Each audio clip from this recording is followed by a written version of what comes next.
제가 조금 늦었지만 영어 공부를 하고 있습니다. 비록 외국어를 배우는 게 쉽지 않은 일이고 늦은 나이에 공부를 하려다 보니 외워지지도 않지만 공부는 끝이 없는 데다가 영어란 목회자에게 필수 과목인 것 같아서 배우기를 시도하고 있는 것입니다.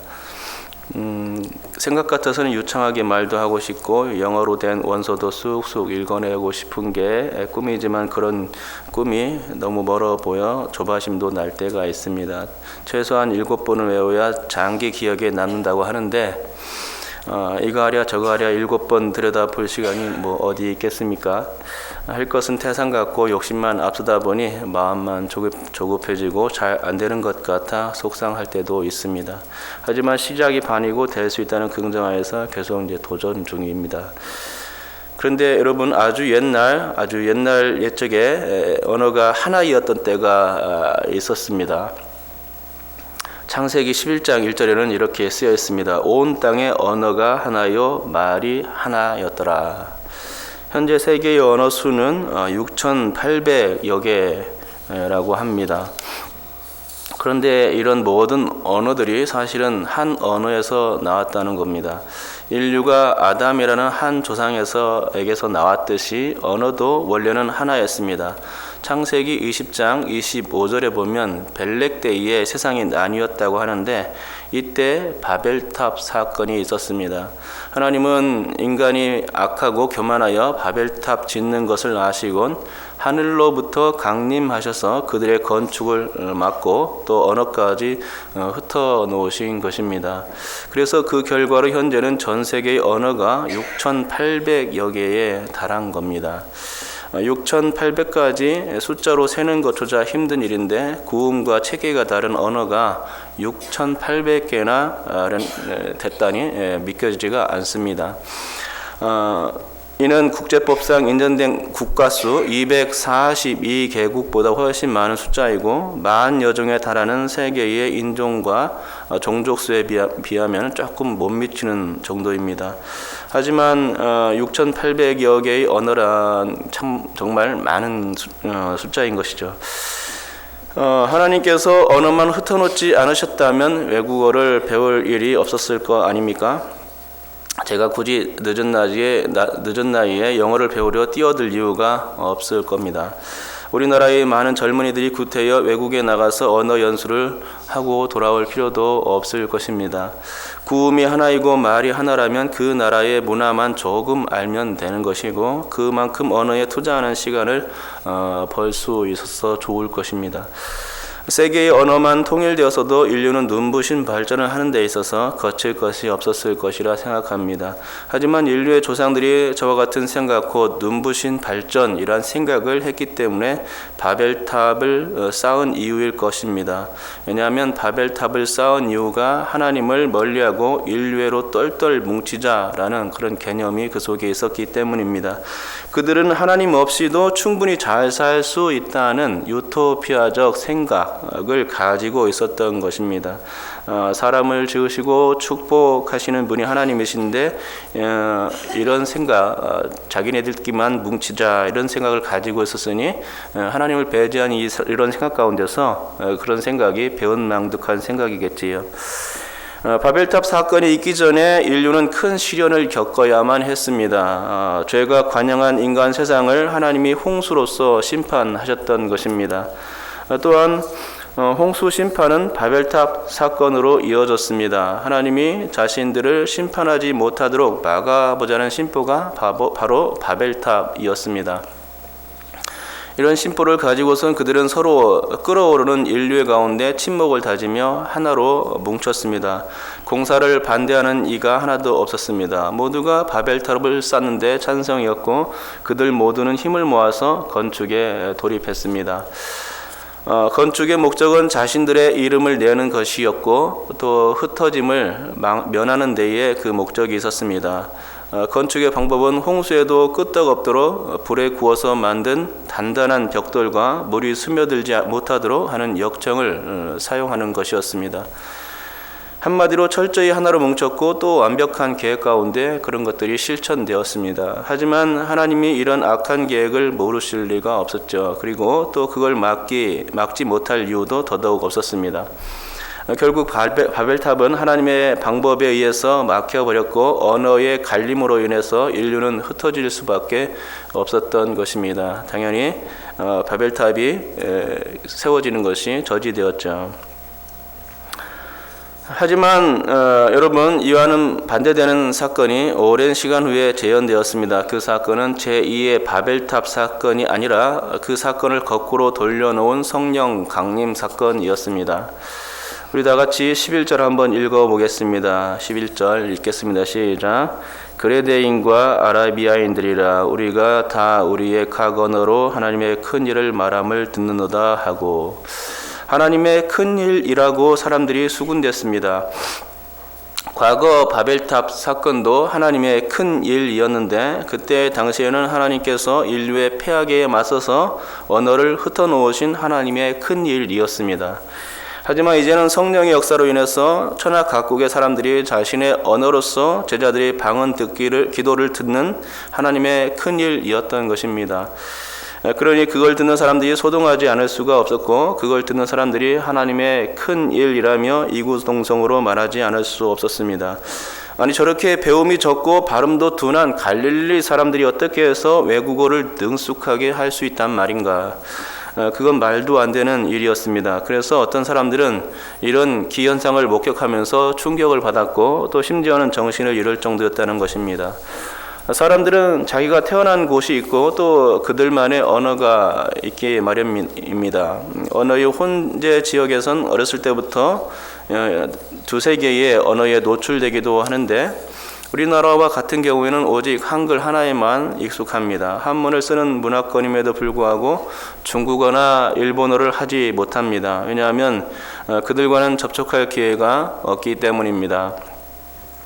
어렸을 때부터 접촉할 기회가 많았다면야 충분히 대한민국 국민들도 두세 개의 언어쯤은 할 수 있었을 것입니다. 하지만 본문은 그런 상황이 아니죠. 제자들이 방언은 어렸을 때부터 언어를 배운 사람들의 입놀림이 아니었습니다. 그것은 성령께서 그들의 입술을 주관하실 때 나오는 순간적인 소리였습니다.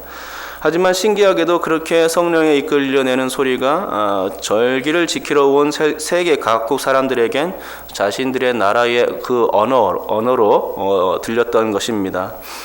놀랍지 않습니까? 이렇게 외국어를 순식간에 배울 수 있으면 참으로 좋겠습니다. 그러면 굳이 외국어를 공부할 필요도 없겠고, 또 핸드폰에 외국어 통역 앱을 설치해서 사용할 필요도 없을 게 아닙니까? 성령님께 기도해서 언어 달라고 졸라대면 저절로 되고, 또 그러면 굉장한 일인 것입니다. 하지만 정말 그렇게 하려고 성령께서 천하 각국의 언어로서 방언하게 하신 건 아닐 겁니다. 만일 그랬으면 예수 믿지 않는 사람이 없었을 것이겠지요. 외국어 때문에, 특히 영어 때문에 골치 아픈 세상인데 그걸 마스터하기 위해서 오랜 시간 매달릴 필요가 무엇이 있습니까? 그냥 믿고 성령 달라고 기도하면 됩니다. 그러면 언어가 저절로 되는 거죠. 상상만 해도 신이 나는 일입니다. 하지만 성령께서 외국어로 방언을 하게 하신 목적은 그런 게 아닙니다. 외국어 방언은 성령 강림 사건 때 외에는 전무후무합니다. 고린도전서 12장부터 14장까지 나오는 방언은 성령 강림절의 방언과 확연히 달랐습니다. 바울이 말하는 방언은, 고린도전서에 그 말하는 방언은 외국어 통역사가 통역하는 게 아니라 방언 통역의 은사를 받은 사람이 통역하는 신령한 그런 언어였습니다. 그렇게 본문의 방언은 매우 독특한 일인 것입니다. 또한 그 둘이 다른 종류이기에 그것의 목적 또한 다를 수밖에 없었습니다. 바울이 말한 방언은 성도에게 주시는 은사의 한 단면으로서 주신 것입니다. 하지만 본문의 방언은 은사로서 주신 게 아닙니다. 본문의 방언은 한마디로 복음 전파의 시작을 의미하는 거였습니다. 여러분, 본문의 천하 각국 사람들이란 명절을 지키러 몰려든 세계 각지의 디아스포라 유대인들이었습니다. 그들은 오순절이 되자 방언하는 제자들을 목격한 겁니다. 그리고 곧이어 그들의 이 방언 관찰은 세계 각국으로 뻗어나가는 복음의 출발 역할을 하게 된 것입니다. 주님께서 예루살렘과 온 유대와 사마리아와 땅끝까지 복음이 전파되리라 하셨는데 그 첫 출발 신호였던 것입니다. 명절을 지키고 나서 예루살렘을 찾았던 각국의 인파는 사라졌겠지만 그들은 이제 각국에 간 이후로도 이 일을 잊지 못했을 것입니다. 충격 자체였던 그 일은 하나님의 큰 일이었는데 그들이 어찌 이 일을 잊을 수가 있었겠습니까? 그래서 후일 바울이 선교할 때 선교지에서 도움을 주었던 이들이 그때 방언을 목격했던 사람들이었을 거라 말하기까지 합니다.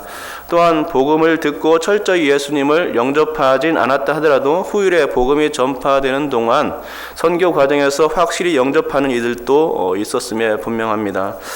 베드로의 설교로서 3,000여 명이 회개하고 사도행전 4장 4절에서도 예수 믿는 이가 5,000에 달했다는데 이런 기적의 역사가 바로 다른 언어로 말하는 방언에서부터 기인한 것을 볼 수 있는 것입니다. 다른 언어로 방언함이 복음 전파의 기틀을 놓는 든든한 초석이 되어준 것입니다. 이건 사람이 한 게 아니라 성령께서 하신 일이었고 하나님의 주도 면밀한 계획 속에서 진행된 하나님의 구속사적 방편이었던 것입니다. 여러분 그렇습니다. 바벨탑을 건설했던 인류의 조상들은 그들이 철저하게 계획해서 그들의 일을 이루려 했지만 결국은 실패했습니다. 하나님을 반역하는 그 일은 결코 성공할 수 없었습니다. 하나님이 안 계시는 곳이라 여겨지는 저 동편 신할 땅으로 가서 그것도 하나님의 이름이 아닌 자신들의 이름을 내려 했으니 하나님의 진노를 피할 수는 없었습니다. 그것은 하나님께 대한 철저한 반역이었고 또 심판을 면키 어려운 중한 중죄였습니다. 하지만 하나님은 인간들을 향한 긍휼의 마음과 그들을 구원하시려는 계획을 절대로 포기하시는 법이 없으셨고 당신의 계획을 철저히 이루고 계십니다. 그 계획은 예수 그리스도의 오심으로 가시화되었고 그분의 죽으심과 부활 그리고 성령의 임재로 활성화되었던 것입니다. 성령의 오심은 이제 인간들의 언어를 분리하려는 게 아니라 성령 안에서 하나의 언어를 만들고자 하시는 하나님의 뜻이 그분 안에 분명했던 것입니다. 하지만 방언이 터졌던 그 순간에 모든 이들이 다 감동하고 놀란 것은 아닙니다. 2장 7절에는 다 놀랐다는 표현을 하고 있지만 13절에서는 어떤 이들은 이라며 예외적인 사람들을 거론하고 있다는 거지요. 그들은 오히려 조롱했습니다. 그리고 사람들이 세술에 취한 것이라며 말했습니다. 그들은 바벨탑 사건 때와 같이 여전히 하나님의 선한 역사에 제동을 걸고 못마땅하게 여기는 자들이었던 것이지요. 하지만 우리는 이들의 생각에 동조해서는 안 될 것입니다. 하나님의 구속 계획은 하찮은 게 아닙니다. 복음을 천하 각국에 퍼치려는 그분의 의도는 조롱할 만한 게 결코 아닙니다. 그것은 세술에 취해서 되어진 일도 아니었습니다. 그게 아니라 정말로 하나님의 큰 일이었고 하나님의 그 구속 사업의 일환이었습니다. 여러분 그러므로 우리 하나님의 이 구속적 의지에 박수를 보낼 수 있어야 합니다. 그 구원은 하나님께로 말미암음에 열광해야 합니다. 또한 사람들의 뜻 가운데 파라다이스가 없음을 인정할 수도 있어야 됩니다. 이 작은 나의 영혼을 구원하시기 위해서 성령님을 보내주신 것에 대해서 감사해야 합니다. 하나님의 큰 일, 그것은 복음의 출발이고 우리를 구원하시려는 하나님의 의지의 발동이었다는 것이죠. 그리고 이 하나님의 큰 일은 구원을 완성하시는 그날까지 계속해서 지속될 것입니다. 결코 실패하는 법이 없이 하나님의 시간표에 따라서 그 구속의 계획들이 진행되어져 갈 것입니다. 그러므로 당신의 구속사역을 완성하시려는 이 하나님의 큰 일을 목도하는 자들로서 영광을 돌릴 수 있어야 하는 것입니다. 하나님께서 우리를 향하신 뜻은 앞으로도 계속될 것입니다. 꼭 성령 강림 사건에 국한되는 게 아닙니다. 그때 있었던 다른 방언, 그것을 듣고 사람들이 놀랐는데 그 놀라움의 사건, 하나님의 큰일이 있었던 그 현장만 하나님의 구속 계획이 아닙니다. 지금도 계속해서 그 하나님의 큰일은 이루어지고 있고 세계의 모든 사람들, 당신의 백성들을 하나로 묶으시고 또 하나의 언어를 사용할 수 있도록, 성령의 언어를 사용할 수 있도록 우리를 묶어주는 그 일을 계속하려는 하신다 하는 것입니다. 그것이 오늘도 일어나고 또 앞으로도 주님 오실 때까지 일어날 그 하나님의 큰일이요 성령께서 하실 일이라는 것이죠. 주기도문의 그 말씀처럼 하나님의 뜻이 하늘에서 이루은 것 같이 땅에서도 이루어지다라는 그 신앙 고백을 매일같이 우리가 하지 않습니까? 그 고백과 같이 하나님의 뜻이 온전하게 이 땅 가운데 이루어질 줄 믿습니다. 그것이 바로 오늘날 우리에게 있는 바로 성령의 역사고, 또 우리 가운데 매번 우리가 구속의 그날까지 주님을 붙들 수 있도록 하는 하나님의 큰일이 아닌가 싶습니다. 이런 하나님의 성령의 역사를 날마다 구하고, 주님 오늘도 그 구원의 계획들을 우리 가운데 이루어 주옵소서. 그 구원의 계획이 하나님의 큰 일인 것을 깨닫고 우리가 성령님 의지하면서 날마다 그 구원 계획에 동참하고, 또 그래서 우리 이웃들에게 주님을 증거케 도와주시옵소서라고 우리의 삶을 다잡아 갈 수 있었으면 좋겠습니다. 성령의 큰 일은 과거에만 이루어진 일이 아니고 앞으로도 우리 가운데 계속 이루어질 일입니다. 그러므로 우리가 이 성령님의 은혜를 사모하면서 하루하루 주님을 붙들 수 있는 그런 승리의 삶이 이어져야 될 줄 믿습니다. 기도하겠습니다. 하나님 아버지,